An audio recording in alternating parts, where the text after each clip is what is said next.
Listen to me. If there was a wise man who would ever think of this, they would say in order to be superior to the man, you've got to be the man. For I am the man himself.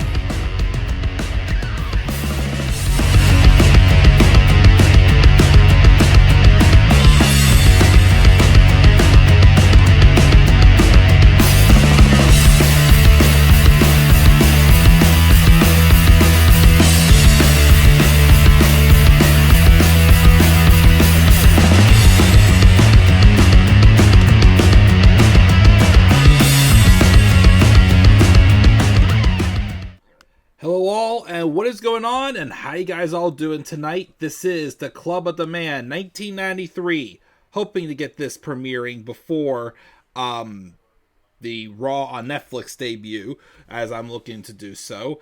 But we are here for episode number 18 of my WWE 24 review series. Now, before I start this review, I do want to mention that the current background you see is actually not like one of the ones that's online of like the thumbnails that I've been doing for a while. Because this one, I actually couldn't find it without the text at the bottom saying WrestleMania New Orleans and whatnot. So this graphic, and which is going to be the thumbnail as well, was actually edited by me in Photoshop. Not too bad because I had to add the transparency behind like the 24 logo on this side right here, but just a little tidbit right there. But yeah, just wanted to share that brief little thing. But anyways, we're going to get into it. We're going to review the latest 24 episode that I'm on, which was WrestleMania New Orleans. Reviewing WrestleMania 34, which took place back on April 8th, 2018, I believe it was, at the Mercedes-Benz Superdome, not the Silverdome, in New Orleans, Louisiana. Overall thoughts on this documentary. Well, WrestleMania 34 to me, I enjoyed WrestleMania 34 up until the last hour. The last two matches stunk it out for me. It was also another very long show as well. This is the second to last WrestleMania that was only one night. WrestleMania 35 was the last one that was one night. They went to two nights, WrestleMania 36. Watching this documentary though, they highlighted on some good points. Like, they definitely highlighted on this being the WrestleMania where Daniel Bryan returned back to the ring after being forced to retire in 2016. He had his first match back, which was a tag match with him and Shane McMahon versus Kevin Owens and Sami Zayn. Of course, it almost wasn't Shane McMahon because Shane McMahon got diverticulitis and a hernia. I forgot. He got really sick like a month before WrestleMania. And the rumor was they were going to try to call in Chris Jericho to be Shane's replacement. But Shane, he said he'll be there. They touched on that. They touched on a little bit on the main card's opener, which was a triple threat Intercontinental title match between The Miz, Seth Rollins, Finn Balor. In my opinion, a very, very underrated opener for sure for WrestleMania. Very great triple threat match. They also touched on how John Cena was there as a fan until the Undertaker showed up as well. That was a little weird. Like, I will say some of the stories for WrestleMania 34 were a little weird. They also touched on a lot behind the scenes and gave Nia Jax a highlight here. This was the WrestleMania where she squashed Alexa Bliss and won her first singles championship. And the storyline they used, I don't want to diss on it, especially if it is true about Nia growing up, but it just really was inconsistent with her character. And again, the booking was weird because they literally gave Nia Jax 3 opportunities to earn a title match at WrestleMania, 4 if you want to count the Royal Rumble, and she lost them all. Yet the moment Alexa Bliss and Mickie James started being a big old meanies to her, then she gets a title match. That literally made no sense whatsoever. And they touched on a little bit of Brock Lesnar and Roman Reigns. Not much really, though. Really not much, if I'm being honest. Again, that's the one thing that still baffles me to this day. When they told stories, they seem to put more effort towards everybody else, but the one that they were so desperate to make the big star at the time, Roman Reigns, they barely did anything. True fact, though, is I didn't really remember this episode. I can't remember if I've seen the whole thing before or not. The only thing I remember, because I've seen it in highlights, was the clip of Brock Lesnar tossing the Universal title at Vince when he got back. Probably because he knew he just had a bad match, and the match just sucked. That main event sucked. But we're going to get into it and just talk about it. They brushed over, like, some of the other matches. Didn't really talk much about them at all. I remember on the pre-show, they had the 2 Battle Royales, Andre the Giant, where Matt Hardy won that with the returning Bray Wyatt's help. Naomi won the Women's Battle Royale. This is the first year they did the WrestleMania Women's Battle Royale. And then also, Cedric Alexander defeated Mustafa Ali to win the Cruiserweight Championship to end that 16-man tournament to crown a new Cruiserweight Champion after Enzo Amore got released. That was fun as well. As they talked about the opening match, they highlighted Seth Rollins mostly as he came out in like a knighted outfit and how he has been known to wrestle. He's ended the show and he's been blessed to open the show by winning a championship. Spoiler alert, he did it again a year later when he won the Universal title off Brock Lesnar. They also, surprisingly so, gave a lot of time to Rusev. Because this was when Rusev Day got really over and was very popular. They were showing like them doing stuff on Bourbon Street, which they did briefly emphasize Bourbon Street and like the culture for New Orleans for sure, and how it's definitely to have a bunch of fun things. They even had like a bar crawl called Mania Crawl or something like that. They highlighted that. But they showed Rusev, obviously, very over with the fans, walking around. And then, of course, him making his entrance. And, of course, Lana, well, now his ex-wife, CJ Perry, looking through the crowd, watching his entrance. Of course, something they covered up, though, was Rusev lost this match, and he took the pin in his Fatal 4-Way for the U.S. title. Yeah, he took the pinfall, so they didn't want to show that, but they wanted to show how over he was. Yeah, Vince McMahon also told Rusev how many times that, they're making fun of you, right? They're making fun of you, right? And just tried to sweep the whole Rusev thing under the rug. He tried to sabotage it so bad that he tried to keep them as heels. Keep that in mind, too. That made me mad when that all happened. So we had that issue. Well, that was... So that one, I don't understand why they gave so much time to it. But they didn't give any... They didn't really talk about Asuka's first WrestleMania in Charlotte. They didn't really talk much about, the Usos. They briefly mentioned that this is the Usos' first WrestleMania in their 9-year career where they weren't on the pre-show. Can't believe it took them that long for that to happen. But yeah, them and the New Day got squashed by the Bludgeon Brothers for the tag titles later on in the show. Oh yeah, how can I forget this? This was Ronda Rousey's first WrestleMania.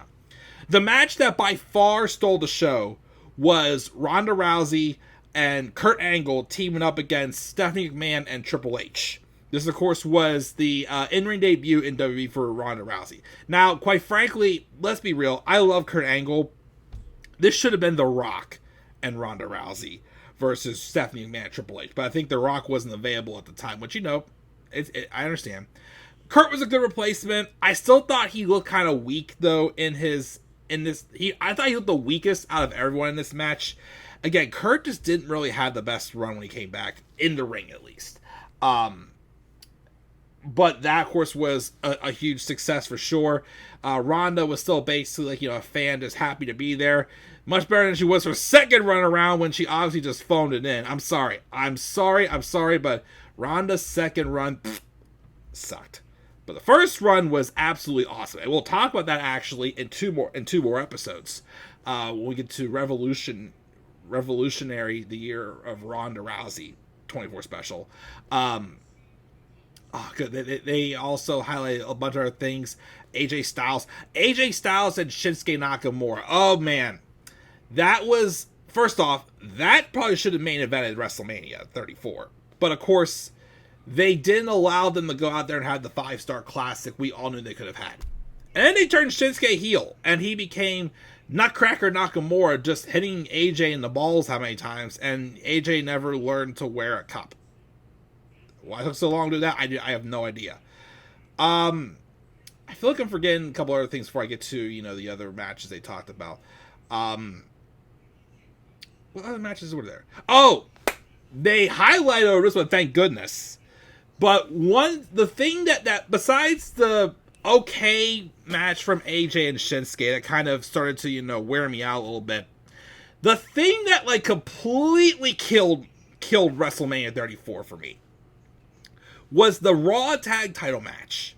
Braun Strowman having his mystery partner against the Bar.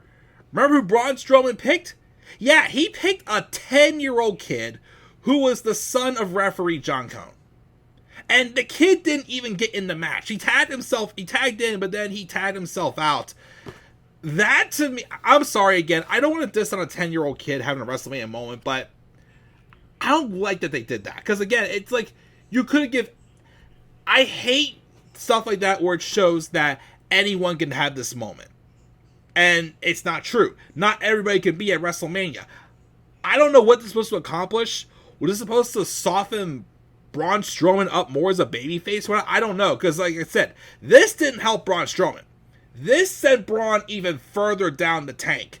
After the successful 2017 he had, 2018 he took a massive hit.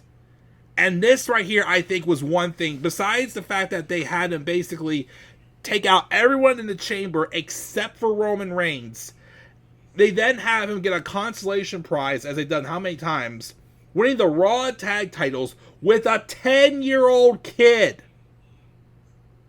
Like, you set a record for the youngest tag team champion. You basically hand it to him. I didn't like that. I really did not like that. And spoiler alert, it is one of my worst matches of 2018. I think that's everything else except for the matches they highlighted on. They did, of course, highlight on, again, like I said before, the Alexa Bliss and Nia Jax storyline. Again, besides the fact that Nia lost 3 or 4 opportunities to get a title shot, yet still gets a title opportunity. I guess what bothers me about this is the storytelling. Nia was a heel before this feud, right? She was bullying. Yet the moment she gets bullied, we're supposed to feel bad for her. And her promos, again, God bless her. Nia has improved so much, of course, since. I feel like this was the year where Nia Jax really got exposed for how green she was in the ring, on the microphone. And like I said, you're trying to do a bullying storyline, yet Nia herself, her character, not herself, her character has been a bully. And then the moment she gets that moment, they basically make her back into a heel again and doing the same thing as before. So it's like, how did this work? It really didn't work. I'm sorry. Like how you can't make someone a bully, then you gotta feel bad for her for getting bullied, and then once again getting bullied. It made no sense. It wasn't as bad. I'll say this: the match was definitely not as good as the match was, but the story of this wasn't as bad as in 2021 with the whole Shane McMahon calling Braun Strowman stupid. Remember how bad that was? I think that was worse than what they did with Nia Jax and Alexa Bliss. But yeah, I don't get why they gave that such a big spotlight on this as well for that match. They of course did Daniel Bryan and his story getting back. They showed Nikki and Brie, who are also. I saw when they showed the backstage of the Bellas congratulating Ronda for her successful debut match, and the way they acted, I'm like, this reminds me exactly of how they were acting around her before they turned heel on her later in the year. And I don't know why, it just drove me nuts. It just bothered me, but they did show the Bellas in the crowd watching Daniel Bryan make his return. one of my favorite parts of this documentary actually was where they did play the audio of Kevin Owens yelling at Shane McMahon after he punched him in the stomach, going, "Does your tummy hurt?" I don't know what it is. Kevin Owens can deliver the simplest little things, and if someone else would say it, it's not funny. But if Kevin Owens would say it, it's funny. He has that talent. Also, how this was, of course, Birdie, his daughter's first time watched him wrestle. And, of course, she even continued to watch wrestle even more, especially when he recently won the title at All In last summer. And she got to be on the media scrum with him at AEW All Out. I mean, it's All In. Of course, they told that story very great with, again, Shane McMahon getting just tormented by Kevin Owens and Sami Zayn for months. Daniel Bryan was kind of like feeling sympathetic for the heels, but then when he came back, of course, they turned against him, and then Bryan teamed up with Shane, and at first they made it look like that Bryan was going to be able to wrestle, and then he made the big comeback. It was a very well produced match for sure, and a great way for Bryan to come back. Especially also, he got to come back in the arena that at the time was a venue at the time was where he had his biggest moment.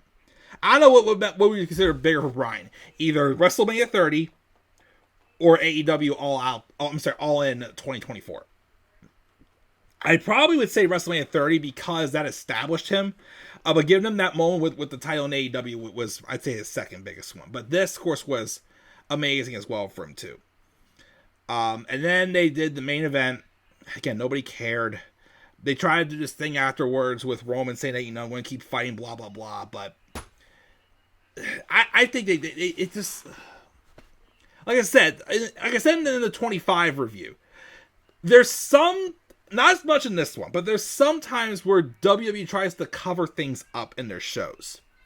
And like the stuff with, like Nia and Alexa, or with Rusev Day, with again, they literally weren't supporting this, yet they gave it a spotlight on here. And then the stuff with Roman Reigns, it's just like they're trying to cover the fact that, they're not succeeding with this. It just made no sense to, end this with Brock, first off, throwing the title at Vince, which there was no story behind that at all. It was a weird ending to it. And again, like I said, that the fans rejected that match the moment it was announced. That match was basically rumored for like 14 months. They had that WrestleMania main event picked out before WrestleMania 33's main event. But, it is what it is. It's over. Roman Reigns eventually became the star that, we knew he could be with the correct booking. And we can forget that ever happened. But again, overall, WrestleMania 34, despite some weird stories and some weird decisions, it was still a good WrestleMania. I still thought it was a good, solid WrestleMania. I do look forward when we get to WrestleMania 35's documentary, because that's the WrestleMania that I went to. I think I've seen that one once. This one, I didn't remember except for that stuff with Brock and Roman. But that does it for this one. The next one we do is on The Man, Becky Lynch. Becky Lynch, The Man. Basically, it's right when Becky Lynch, finally finds her niche as The Man. We go behind the scenes with that in the next time in this 24 review series. So that's my thoughts on this, guys. Enjoy Raw's Netflix debut tonight. Leave your guys' thoughts about this documentary down in the comments section below. And be sure also, as always, to slap a like on the video and subscribe for more content on my channel. Follow me on Twitter as well at the Club of the Man 93. You may also follow me on TikTok and Instagram at the Club of the Man 1993. Also, either tomorrow or Wednesday, one of those 2 days, I will be live to review Raw on Netflix. And then I will resume Raw and SmackDown reviews January 17th with the SmackDown episode then, because that's when I'll be returning home and everything will be, starting to settle back in. But we'll see, of course, because life can always throw you some curveballs. But till then, guys, I'm checking out. I'll catch you all later. Have a great rest of your evening, and do not forget, I feel like I have to sneeze. It can wait. In order to be superior to the man, you've got to be the man. And for I am the man himself. And that is not just an opinion, my friends. That is a fact of life. Yeah!